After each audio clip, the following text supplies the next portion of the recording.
Now on the APEC VIP hotline, cutting edge training for the serious athlete, apecgo.com. Joining us now from the New Orleans Times-Picayune, NOLA.com, covering the LSU Tigers, Randy Rosetta. How you doing, Randy? Hey, man, how's it going? Doing well, thank you. Happy New Year to you. Same to you. All right, I got to ask you, what happened to the LSU Tigers against Clemson? Well, half of the team kind of held up their deal as long as they could. The defense did a decent job against a really good offense and Taj Boyd. Now, Taj Boyd ended up with big numbers, but Clemson ran 100 plays. So if you run 100 plays, you're going to wind up with some statistics. But I thought the defense did about as well as it could have against a really good offense. Now, LSU's offense, besides one drive and seizing opportunity of a couple of turnovers, they really did not hold up their end of the deal. 8 3-and-outs against a defense that came in and allowing north of 400 yards a game. And it was kind of mind-boggling, to be honest with you. You know, that LSU's offense had been a little bit up and down all year. Towards the end of the year, they had turned things around. It looked like they had to go in the right direction, and you kind of felt like going against a defense that had struggled at times during the season, they could finish with a nice crescendo, and it just didn't happen. And for whatever reason, the offensive line that had kind of come together over the last 6 weeks had trouble blocking. Zach Mettenberger got sacked 6 times. And then late in the game, there were some curious decisions by the offensive coaching staff. LSU had the ball 2nd and 2 and 3rd and 2 with a chance to kind of run the clock out or at least leave Clemson very little time. And they threw the ball on both downs and threw incomplete passes, and that swung the door open for Clemson. So it was not a situation where you could point at one thing on offense. It was very much across the board. Everybody involved kind of struggled. And so, of course, now being very, very familiar with LSU fans, I'm sure this is the most unhappy 10-3 bunch in the world right now. No question. You know, I'll be curious to see what happens with some of the. I would imagine that Florida fans are feeling the same way after the Sugar Bowl. You know, it's just. I don't know what's worse. I don't know what's worse, Randy, getting housed by Louisville or losing by 1 to Clemson. Yeah, it's it may be maybe probably equal footing, but that's life in the SEC. The expectations are so high, the rewards are so big that when you come up short or don't perform as fans think you might, the disappointment can build like a snowball headed downhill. And I would imagine that LSU and Florida folks feel the same way. I've even heard a little bit from the Mississippi State folks that they're pretty disappointed in losing to Northwestern, which I watched that game. I thought Northwestern played a tremendous game to win the Gator Bowl. So I'm not one of those that gets too wrapped up in bowl games other than the national championship game, because it's all of it. I mean, you have all that time off, and it comes down to who does the game mean more to? Who's more inspired to play? It's not like the regular season where every game has that, built-in meaning for both teams. Who wants to get the season done and who wants to finish and kind of make a statement? I think you saw that in both the LSU and Florida games to a degree. And, it sends you into the off season with kind of a bad taste, but to me, it doesn't ruin your season. Winning 10 games facing an SEC schedule is still pretty impressive in my book. So based on what you're saying and all that being considered, is Les Miles looking at a situation where he needs to start thinking about doing something with his coaching staff in terms of the offense? I think so. I think this is very reminiscent of 2008 when the other side of the ball, the defense, struggled so badly, and he wound up hiring John Chavis, which was, he hit that one out of the park. And I wrote about this the other day. The offensive coordinator is Greg Studrara. He's also the offensive line coach. Great guy, a great family man. He's done some good things with the offensive line, but for whatever reason, it has not worked as offensive coordinator. There's at least one level, maybe several, there's a disconnect. There's several guys involved with the offensive game plan. Les Miles is one of those, so he's got to shoulder some of the responsibility himself, and as the head coach, the buck stops with him. But he's well known for letting his coaches coach. So Greg Citarella is the play caller, and you go back to those two plays I mentioned, 2nd and 2 and 3rd and 2, and not trying to run the ball with the backs they have to get 2 yards is just, to me, is indefensible. Well, and the night that Jeremy Hill was having, I mean, he was spectacular and didn't touch the ball in the 4th quarter. Yeah, and that's, again, that there's more people involved in that. The running backs coach kind of doles out the playing time. You kind of wonder why Jeremy Hill didn't get the ball more, if there was a missed blocking assignment that got him in the doghouse at some level, or what the deal was. But no, it was, like I said before, it was across the board meltdown for the offense. So it just seems like going back to about the 9th game of last year and all through this season, there was a lot of dysfunction. And, just like there was in 2008 with the defense, I think you need some fresh blood, a fresh perspective. And I think it would help to have, I know the trend, as Texas Tech is doing with Cliff Kingsbury, who, by the way, is the first college quarterback I ever covered, so that ages me a little bit. I know there's that tendency to go get the young, wild buck who will come in and do all kinds of fresh things. I don't know that works with LSU and Les Miles. I think you need a more established guy who has different ideas, who will, speak his piece to Les Miles. And I think if Les Miles wants to keep the train moving forward, that's something he needs to look at, is to get a fresh perspective, and it needs to be an experienced perspective coming in and helping kind of light a fire under the offense.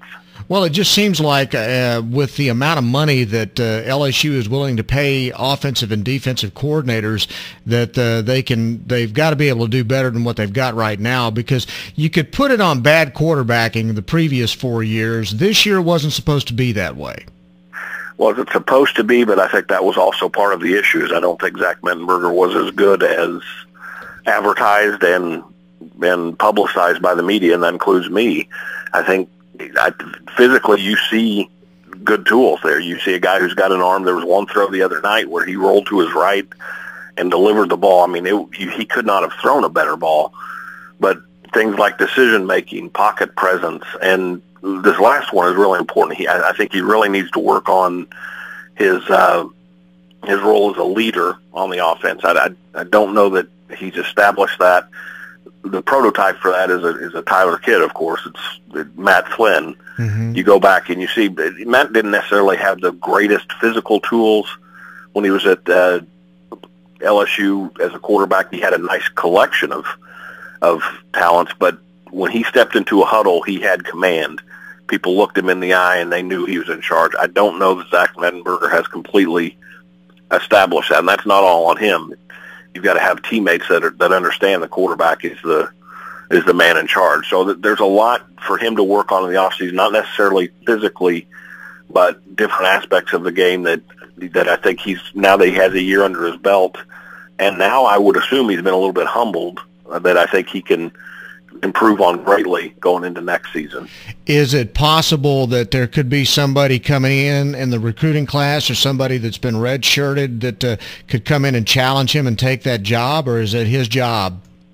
I think it's his job to lose, but I think there may be a look at least incorporating a little bit more of a dual threat guy. That one thing that they're not going to be able to coach into Zach Mettenberger is mobility. Right. That's not part of his game. And that hurt him at times. That hurt the offense at times. They have a couple of guys already on campus. They've got Gerard Randall, a kid from Miami, who actually played the scout team quarterback, played Taj Boyd, he played Johnny Manziel. Anytime they played a mobile quarterback, he was the guy who emulated him. So you might see a little bit of him. Rob Bolden, the transfer from Penn State, who was basically out of action the last month, 6 weeks of the season with an injury. He's not necessarily a dual threat guy, but he's a little bit more mobile than Zach Mettenberger. So it wouldn't surprise me in the spring if you saw him at least take some first team snaps to see if he could add a different wrinkle. But it's Zach Mettenberger's job to lose, and I don't have any problem with that. As much as he had some shortcomings this season, he did do some good things for the offense. The 3 games in a row where he flirted with 300 yards showed that the LSU offense can pass the ball, but they need to be they need to figure out a way to be more balanced and more consistent both ways, because when he was throwing for all those yards, they didn't run the ball that well. Not only do they have to deal with all those problems on offense that just seem to come year after year after year, but now Mentor leaves yesterday, announces he's going to leave and go to the NFL. How many other guys are they going to lose this year off the defense? They'll likely lose half the defense at least, and that's not a shock.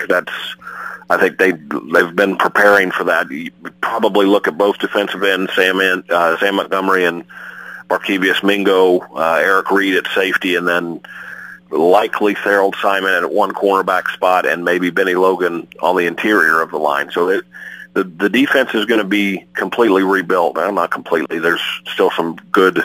It was good for them to get some experience for the two Jalen Mills and Jalen Collins. I think you've got two kids coming back to corner now that you don't miss much of a beat there. And I don't mean to be ugly, but Harold Simon just did not have a great year, and I don't know that it's a huge loss to put the two Jalens at the corners now. It's tough to lose those two defensive ends for what they've done, but LSU is well stocked in defensive talent. It's just not experience. It's not going to be experienced talent. That's going to take some time, and next year's not as forgiving in the non-conference. They open up against TCU at Cowboy Stadium, so they will be tested quickly, and you hope, if you're an LSU fan, that knowing that TCU's sitting there waiting for you, that's strong motivation in the offseason. Yeah, and this is a time when you're having all these losses on defense that you would hope that your offense is going to be able to carry you for a little while until you can kind of get everything settled in, but it looks like they're just as unsettled offensively as they are defensively. Right, and I think that's where it maybe becomes almost a necessity to bring somebody in with a fresh perspective, because they're going to have to be more of a high-scoring offense than LSU has been the last several years. And, LSU has been a dominant program for the most part because they're hard to score on and can control the clock running the ball. That they're going to have to tweak that a little bit. They can still control the clock because they're still going to be able to run the ball, but they're going to have to, threes have to turn into sevens, and 3 and outs have to turn into 5 and 6 minute drives, even if they're empty drives. So it's got to be a little bit different philosophy, and that's, what better time than to bring a guy in that maybe has a little bit some new ideas. Okay, 2 quick questions about other bowl games. Who do you think wins tonight, Texas A&M or Oklahoma? I've debated that in my head. If Oklahoma's defensive coaches have paid much attention and looked at, especially at the LSU and Florida game film, Oklahoma's got that kind of talent on defense where I think they could frustrate Johnny Manziel. On the other side of that, I don't know that A&M's defense is good enough to control Oklahoma. So I lean towards Oklahoma winning that game because of their big game experience and because you expect the Stoops brothers to be able to come up with a game plan against a guy like Johnny Manziel. If LSU and Florida could adjust to it in game, you would think the defensive-minded guys like Bob and Mike Stoops, with a month to prepare, could come up with something similar. So I don't think it'll be a low-scoring game. I think Texas A&M will come out and put some points on the board. I'm also curious to see how much losing Cliff Kingsbury affects things, because there seemed to be a very symbiotic relationship with Manziel and Cliff Kingsbury. All right, and then on Monday night, who do you think wins the national championship, Alabama or Notre Dame? Much to the chagrin of LSU fans, I think Alabama wins it again. I do think it'll be a dogfight, because this is not. It's kind of a double-edged thing. In a way, it's good for Alabama because they're facing a Notre Dame team that would fit very well in the SEC this year. The way that they run the ball, they're physical, they're stout on defense. So it's not going to be anything Alabama hasn't seen.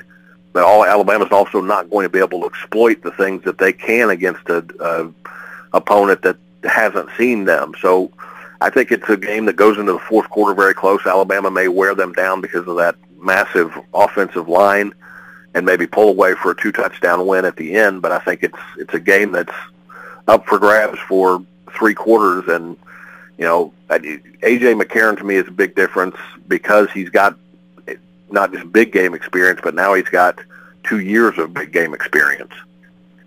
It's disgusting. It's really disgusting. I just want you to know. And one last question. What do you think about Arkansas's hire of Brett Bielema?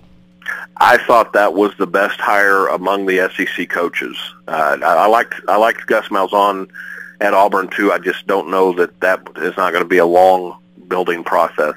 I don't think Arkansas is that far away. When I saw them at the end of the year, there's some talent there. They're close enough to Texas and several states where they can fill in gaps, and then he's hired a couple of guys with Florida ties, and he's a guy who's proven it over the long haul that not only has he been a head coach for a long time, he's been a very successful head coach. And I think as long as there's a little bit of patience, like I said, I just don't think they're that far away from not necessarily being where they were at the end of last year when they were right there with Alabama and LSU, but they can be very competitive again. Well, it's going to be a really interesting year, as always. This offseason is going to be wild as usual, so I know you won't be bored. No, won't be bored. I'm going to jump in head first into basketball and baseball stuff here, too. It's nice to have my co-beat man, Jim Kleinpeter. We kind of share the duties, so there's plenty of work to keep us busy in all three phases. Well, we love reading your work, Randy, and we appreciate you coming on the show, and thanks very much for giving us an update on LSU. We appreciate it. No problem. Anytime, man. Good talking to you. Randy Rosetta from the New Orleans Times-Picayune, NOLA.com on Bryan Houston Sports Radio Live on 99.3 Talk FM.